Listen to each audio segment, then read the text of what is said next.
Se você tem gana para mudar o que vivemos, se você tem gana por conhecimento ou gana para trocar uma ideia, então veio ao lugar certo. Eu sou o Paulo Ricardo, um palpiteiro político. Eu sou o Luan, um preto pensante. Bem-vindo ao Gana Real. Bom, vamos lá, né?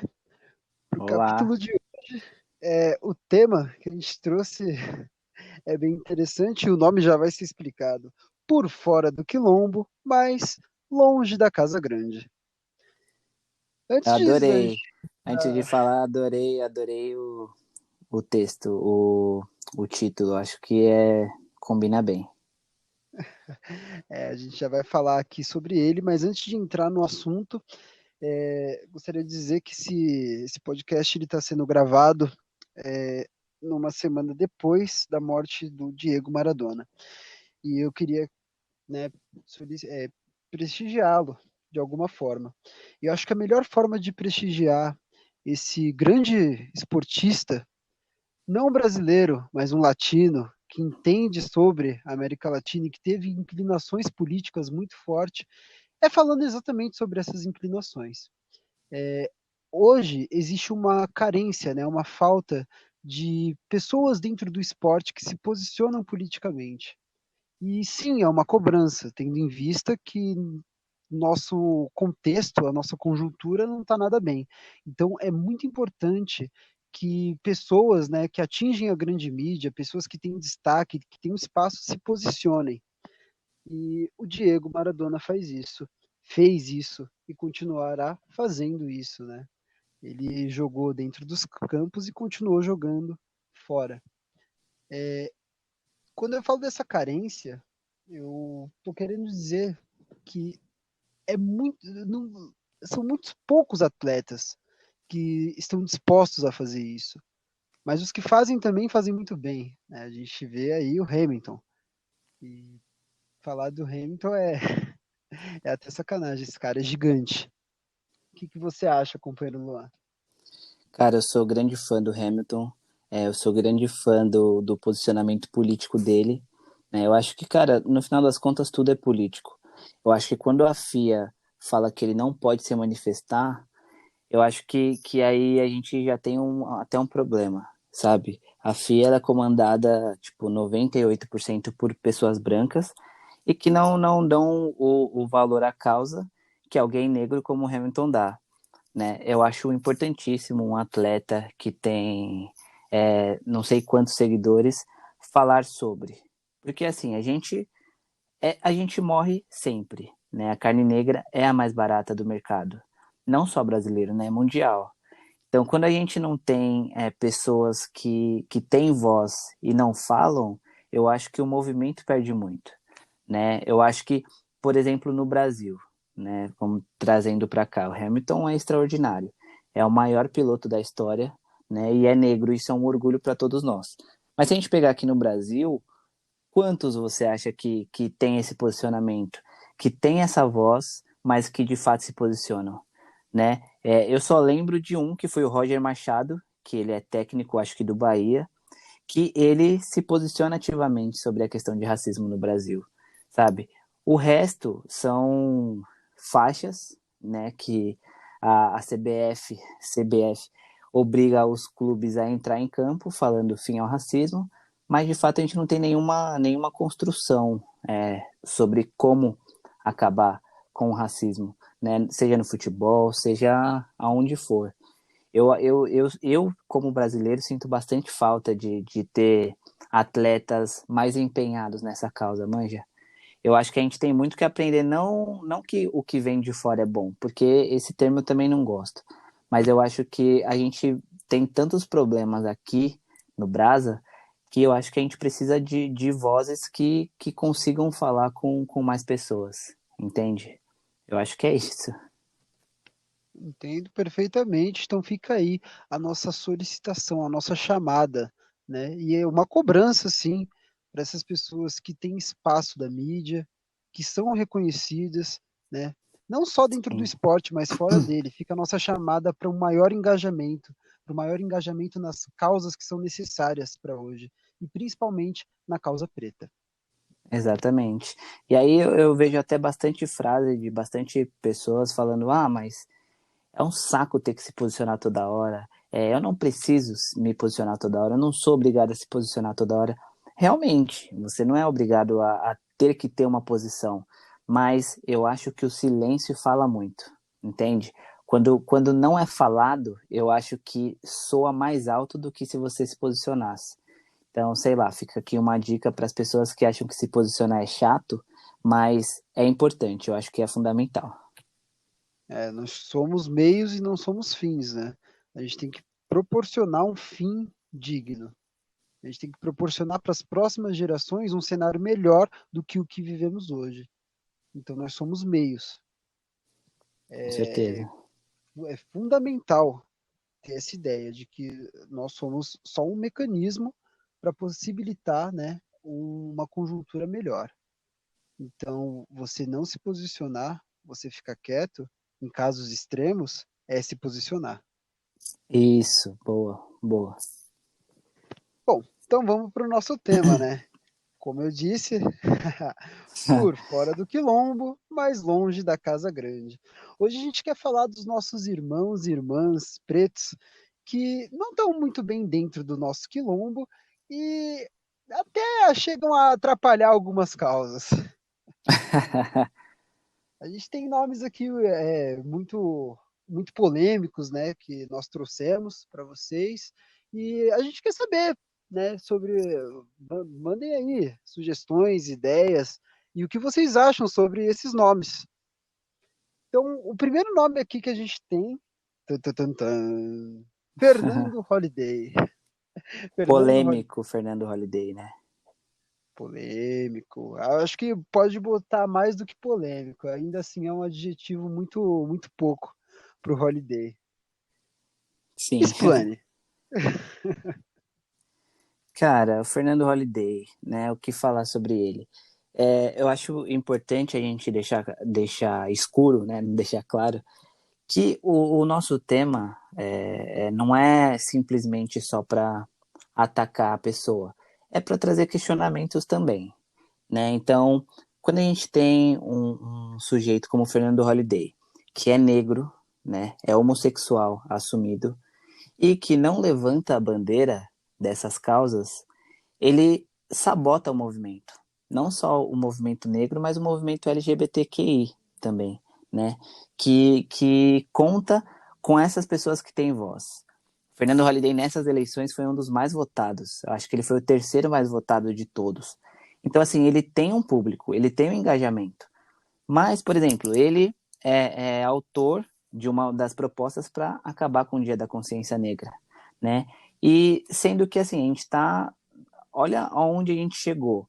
Isso não devia nem ser relevante, não devia nem pensar em acabar com um dia que traz tanta representatividade para a gente, né? E ele quer acabar com isso, mas na própria campanha dele, não sei se todo mundo viu, mas ele fez uma paródia de Um Maluco no Pedaço, né? Em que ele é o Will, obviamente. E aí, uma das frases que ele fala me chamou a atenção. Ele falou: vote no negão aqui. O que me leva a crer que existe uma questão chamada afroconveniência. Né? O que seria afroconveniência? É quando a pessoa quer reafirmar que ela é negra quando convém. Né? Então, para mim, o Holiday, assim como outro nome que a gente vai citar já já, eles querem passar uma coisa quando convém a ela. Então, quando não convém, quando não é interessante o Holiday ser negro, ele não é, né? E isso é muito ruim, porque elimina as causas que a gente tanto luta, né? Então, ele serve, os argumentos dele servem de munição para aquela branquitude que é preguiçosa, que não quer pesquisar sobre o assunto, que não quer saber sobre as causas negras, pega ir lá bonitinho, pegar o texto dele e falar assim, ó, ele é negro e pensa isso, então você tá errado. E aí, além de tudo, ele consegue fazer ainda a cabeça de vários irmãos nossos. Então, tem muito negro que se identifica com ele e acha que aquilo não existe, porque simplesmente ainda não aconteceu com ele. Né? Então, isso é uma tremenda falta de empatia, que eu vou concluir mais depois que a gente falar o próximo nome. Mas a partir do momento que você não passa por algo, e aí você desmerece quem passa, eu acho que meio que você perde um pouco da sua humanidade. Porque o fato de ter acontecido com outro não quer dizer que não vai acontecer com você. Pode acontecer com você. Vai acontecer com você. E talvez você precise de um apoio, né? Coisa que essas pessoas não dão. Então, eu acho que o Fernando Holliday, ele pratica muito isso de afroconveniência. Então, ele é negro quando convém a ele, né? E ele adora, adora, adora falar discursos para branquinho do Morumbi ouvir, né? Fala assim, não, tá vendo? Esse preto, sim. E aí, isso vem ao tema do podcast de hoje, né? Ele tá longe do quilombo, mas ele também não tá na Casa Grande. Porque os mesmos que apontam ele falam assim, ah, tá vendo? Esse preto pensa corretamente. Mas ao mesmo tempo que eles falam isso, eles não vão querer o Holiday do lado, manja? Eles não vão querer, eles vão apoiar porque eles vão ficar contra o resto da negritude. Mas ao mesmo tempo, não quer dizer que o Holiday vai ser um deles, entende? Então isso eu acho muito, muito perigoso, porque ele vai cair no limo, entende? Sim, Do Holiday é basicamente isso. esse comportamento do Fernando Holliday é comprar o discurso da branquitude, né? Então, quando você Exato. sabota o próprio movimento negro, você está comprando automaticamente o discurso da branquitude. Lembrando que em 1880 ele não se sentaria na mesa de jantar. Ele na porta, ele não estaria no quilombo, mas também não se sentaria na mesa de jantar. E eu queria sublinhar aqui que o MBL, né, o movimento do qual o Holiday faz parte, ele foi um dos maiores propagadores de fake news, e isso é muito importante dizer, eu quero marcar isso aqui, ele foi um dos maiores propagadores de fake news em 2018, principalmente no período de eleição. Então, Holiday, ele não só sabota o movimento negro, como, né, conta umas mentiras por aí. Antes da gente continuar o nosso assunto, eu gostaria de falar também sobre um movimento. Não é bem um movimento, né? Mas é um nome, que é a questão quilombola, né? Questão, não sei se muitos de vocês aí, ouvintes que nos acompanham, né, já escutou sobre o comportamento de quilombo. O que é o comportamento de quilombo? Ele é um termo que está sendo bastante usado novamente, né? Que é para dizer que nós, pretos, não só do Brasil, mas da América Latina, os pretos norte-americanos também, nós temos que ter comportamentos de quilombos, que são pequenos núcleos que se ajudam. Então, você, né, no seu bairro, na sua cidade, no seu estado, você vai fazer de tudo para ajudar um próximo preto também.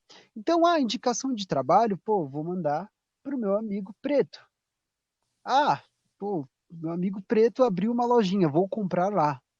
Que abre espaço também para o chamado black money, né? Que você faz o dinheiro circular entre as pessoas negras, que são as que, infelizmente, que são as mais atingidas, né? As que enfrentam uma vulnerabilidade social maior.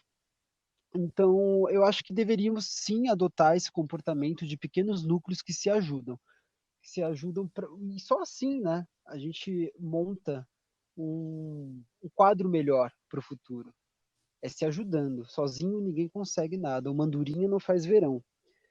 E essas personalidades que a gente trouxe aqui, eles com certeza não têm esse comportamento de quilombo, né? Eles poderiam, né, ajudar aí o movimento negro a se tornar um quilombo maior, de mais ajuda, de mais contribuição, de otimização de alguns processos, mas não o fazem, pelo contrário, né? Como o Luan disse, eles sabotam isso.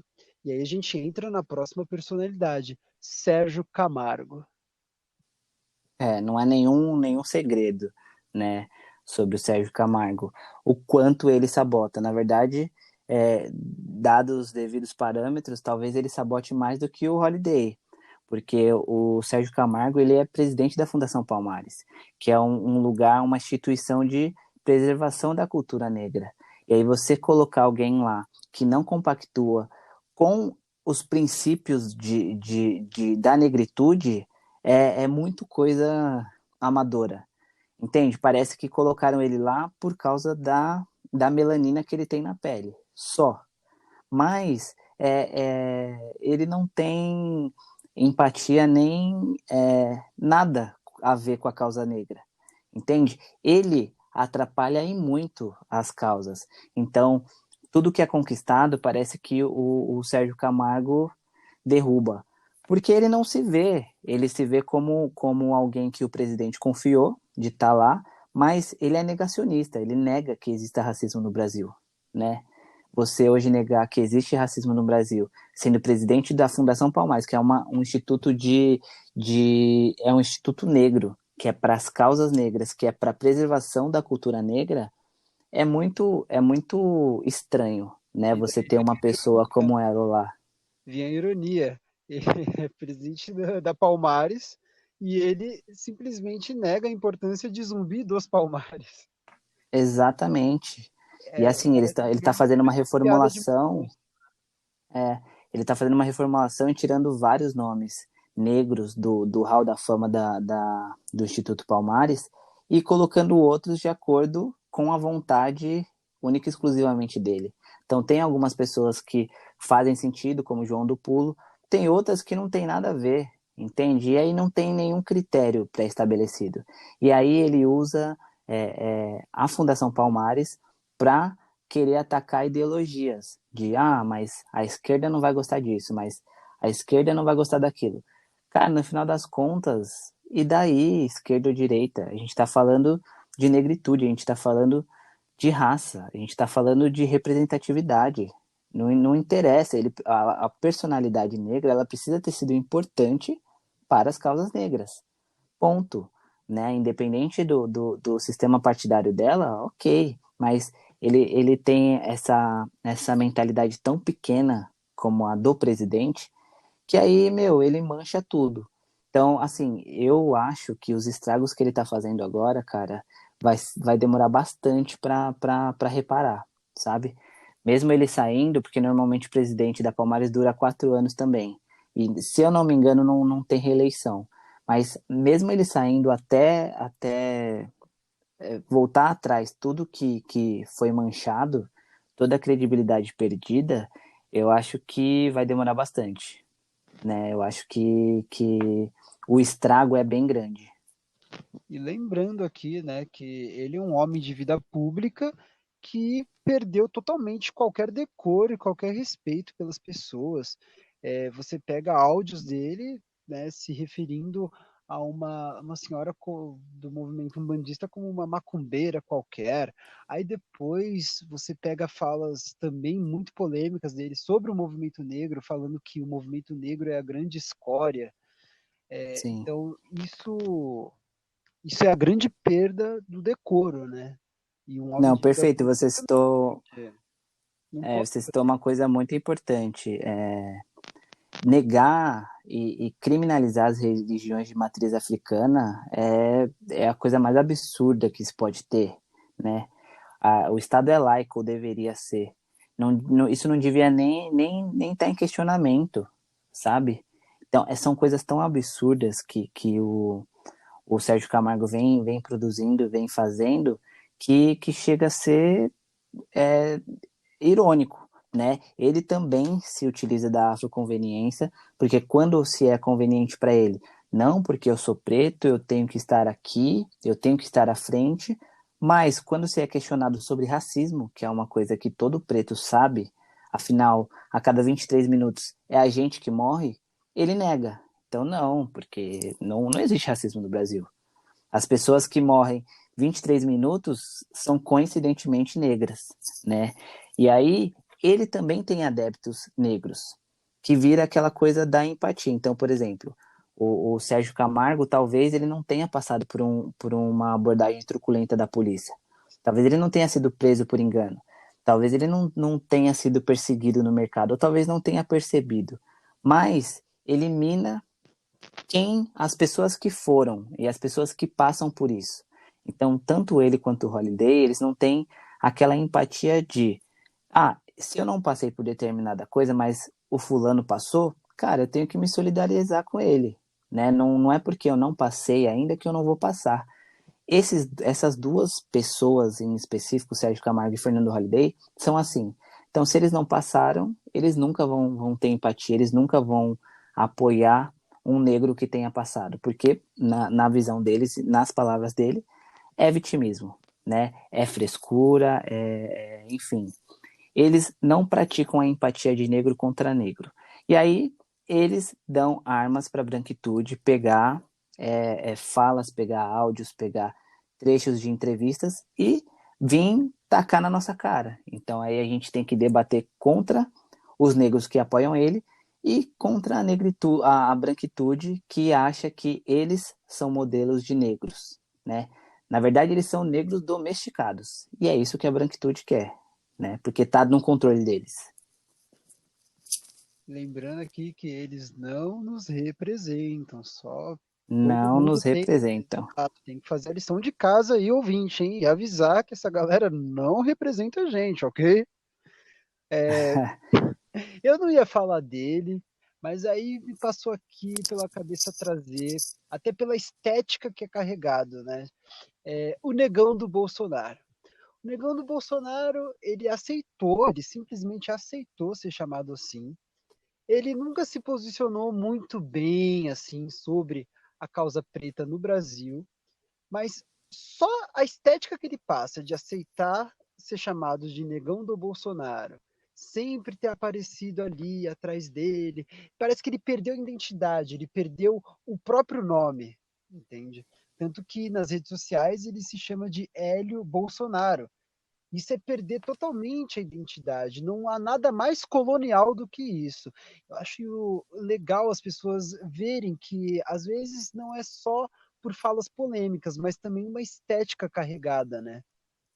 Então, o negão do Bolsonaro. Se vocês quiserem pesquisar, tá lá, Hélio Bolsonaro. O nome dele não é Bolsonaro, Perfeito. era um nome italiano. Ele não é Perfeito, bem lembrado. Bem lembrado. Hélio Bolsonaro. E, por último, né, mas não menos importante, Lívia Zarutti. A Lívia Zarutti, para falar dela, eu diria que é aquela famosa frase, né, aquele chavão que mais ajuda quem não atrapalha. Então, a Lívia Zarutti, ela é uma youtuber que divide opiniões.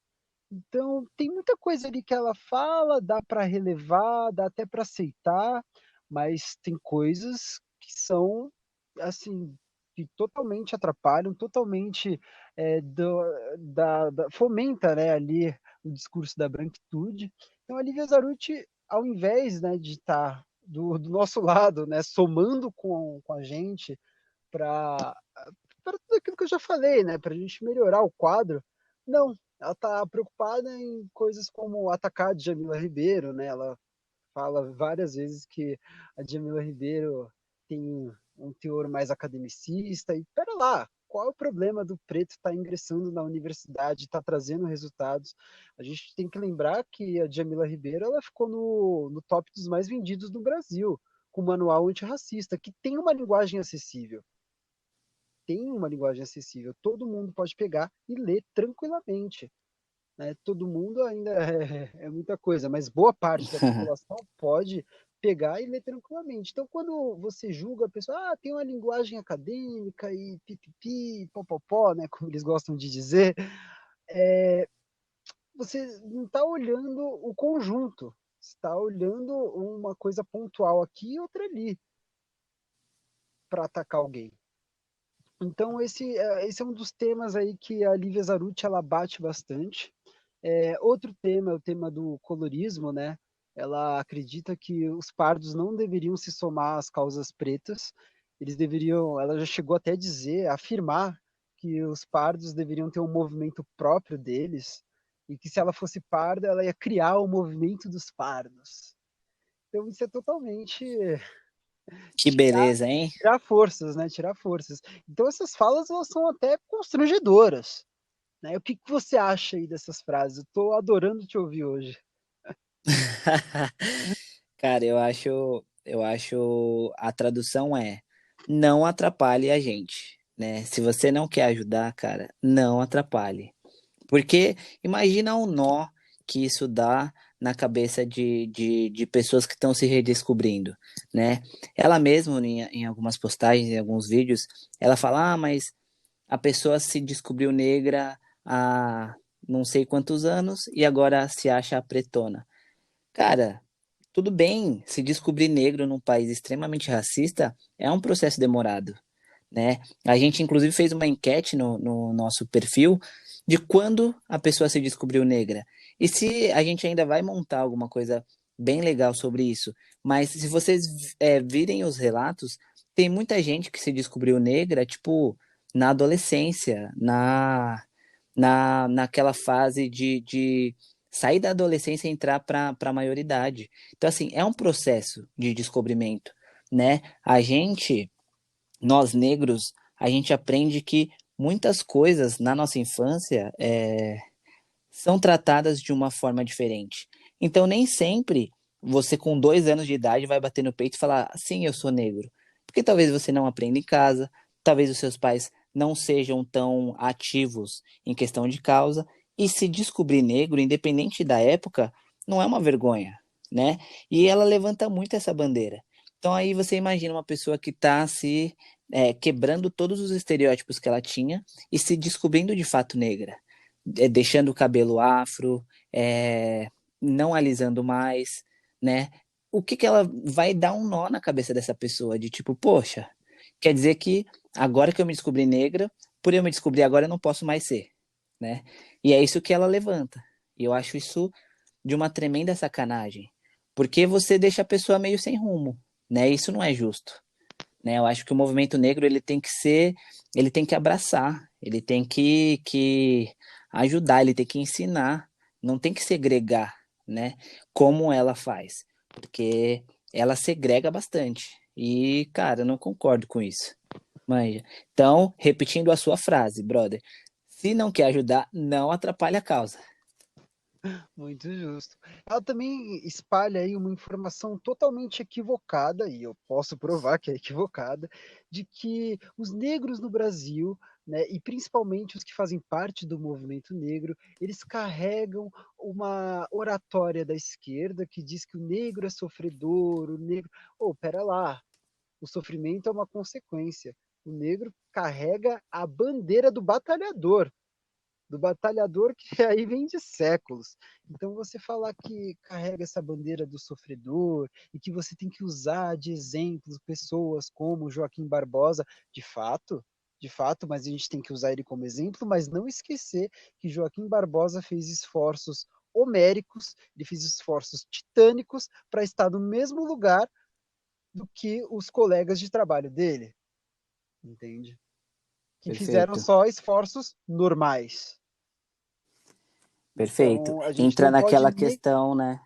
nós não podemos negligenciar isso, sabe? Eu acho que esse tipo de fala da Lívia Zarutti abre margem para comprar, assim como o Holiday, comprar o discurso da branquitude. Temos sim que bater nessa tecla do não É comprar isso o aí. discurso da branquitude. E entra naquela coisa de romantizar o esforço absurdo, né?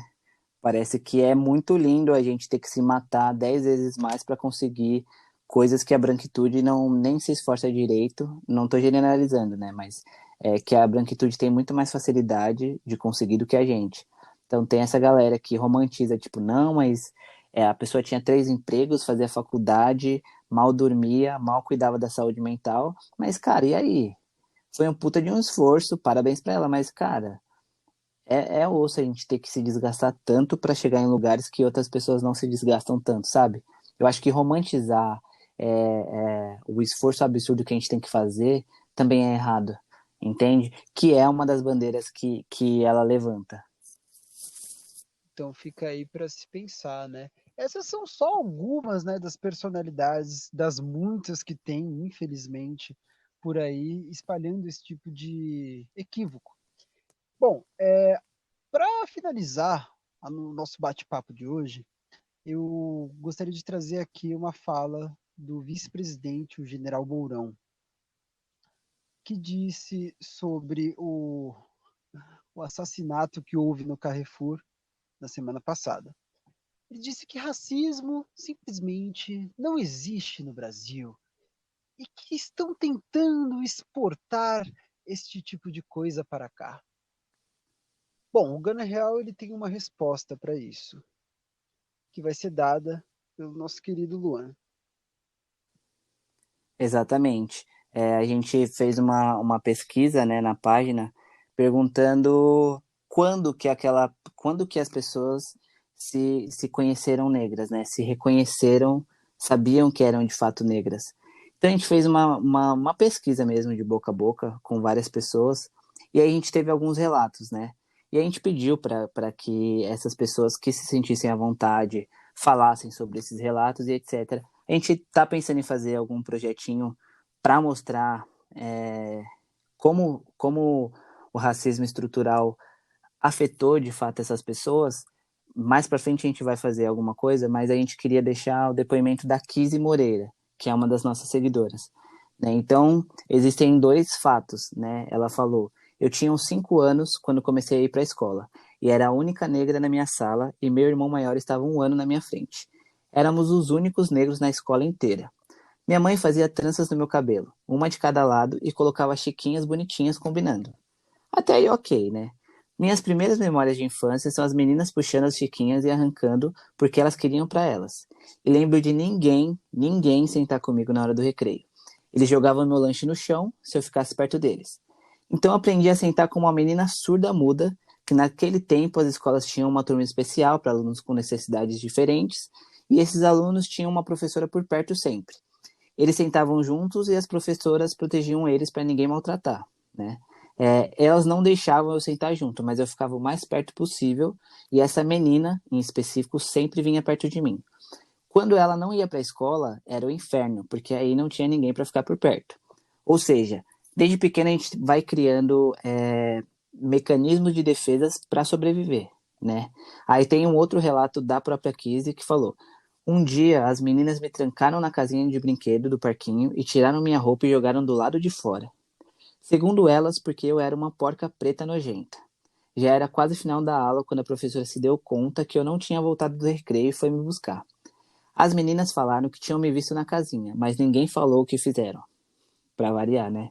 A professora veio e me deu minha roupa e me disse para eu não contar para ninguém, que não era nada. Eu nunca contei. E continuei indo para a escola com essas meninas até o ensino médio. Enfim, acho que descobri que era negra e que isso era um problema, entre aspas, para os outros, assim que eu comecei minha primeira experiência de vida social na escola. Então, assim, a Kizzy mostra que desde pequena ela teve que sofrer. E mais do que isso, ela teve que ser silenciada, porque antigamente já era, teoricamente, um absurdo uma negra ser tratada diferente. Hoje em dia continua um absurdo, mas ninguém quer se prestar ao papel de, não, na minha escola não existe isso. Então, muitas vezes, elas são silenciadas por professores, por coordenadores, para isso não virar um bafafá. Mas e a marca que isso fica na gente? E a marca que fica na Kizzy? Será que isso foi exportado? Será que as crianças de 5 anos assistiram algum filme que tinha racismo e trouxeram para cá? Ou será que elas discriminaram a Kizzy porque a Kizzy era diferente fenotipicamente das outras? Então, eu acho que o racismo estrutural, como dizia o grande professor Silvio de Almeida, ele é muito sério. E quanto menos a gente olhar para ele, mais forte ele fica. Então, se a gente não der a cara e falar, sim, existe, sim, as pessoas são tratadas e sim, isso deixa sequelas, a gente nunca vai ir para frente, né? Então, esse foi o relato da Kizzy Moreira, que é uma das nossas seguidoras, né? E assim, existem vários outros, mas a gente quis destacar esse principalmente para lembrar que as crianças elas não nascem más, né? Elas não nascem racistas, elas aprendem, né? Com quem fica a dica aí, fica a dúvida na cabeça do ouvinte. Com quem elas aprendem a propagar o racismo? Não sei. Talvez fica para um outro dia. O que você acha, Paulo? Eu acho que pode ficar para um outro dia. E fica aí, né? Será que dá para concordar com o general Mourão? Será que racismo não existe no Brasil e que estão tentando exportar? Bom, eu queria terminar dizendo que eu espero, né, que para cada Sérgio Camargo exista um Silvio Almeida. Para cada Holiday existem dois Orlando Silvas. E para cada Lívia Zarucci existem milhares de Jamila Ribeiro. Esse foi o Gana Real. Muito bom. É isso aí. Obrigado pela audiência, obrigado por ouvirem. E tamo junto. Vamos debater, vamos conversar, vamos trocar uma ideia.